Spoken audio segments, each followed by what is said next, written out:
ഞായറാഴ്ച അവധിയായതുകൊണ്ട് തന്നെ പ്രകൃതി നടത്തത്തിന് അമലുവിനെയും കൂട്ടാമെന്ന് വിചാരിച്ചു. അവൻ എന്നെയും പോലെ തന്നെ എല്ലാത്തിനോടും വളരെ എക്സൈറ്റ്മെൻ്റ് ആണ്. പോകുന്ന വഴിക്ക് വവ്വാൽ പാർട്ട് ടൈമാക്കി വെച്ച സപ്പോട്ട, ഉറുമ്പ് പട്ടാളത്തിൻ്റെ മാർച്ച്, കരിയില കിളികളുടെ ഡെയിലി മണ്ണിലുള്ള ചെക്കപ്പ്, സ്ഥിരം യാത്രക്കാരനായ പൂച്ചക്കുട്ടൻ ഇവയൊക്കെ കണ്ട് ടാറ്റ പറഞ്ഞു. ഇവയെല്ലാം എനിക്ക് ചെറിയ കാര്യമാണെങ്കിലും അവന് ഓരോന്നും വലിയ വലിയ PhD എടുക്കാവുന്ന വലിയ കളിയായിരുന്നു.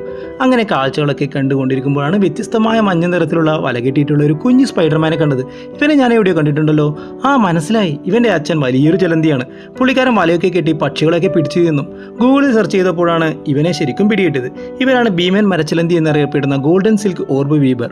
ലോകമാനം ഇവനുണ്ട്. 50 സെന്റിമീറ്റർ വരെ ഇവൻ വലുതാകുമത്രേ. ചൂടുള്ള പ്രദേശങ്ങളിൽ കാണും. ഇവൻ വളരെ വൃത്തിക്കാരനാണ്. വലയിൽ എന്ത് ആവശ്യമില്ലാത്ത സാധനങ്ങൾ പെട്ടുകഴിഞ്ഞാലും വൃത്തിയാക്കും. നമ്മൾ നമ്മുടെ മക്കളെയും കൂട്ടി വെറുതെ പുറത്തു കിടന്നാൽ ഇതുപോലെ ഒരുപാട് കാഴ്ചകൾ കാണാം. നിങ്ങൾ ശ്രമിക്കില്ലേ?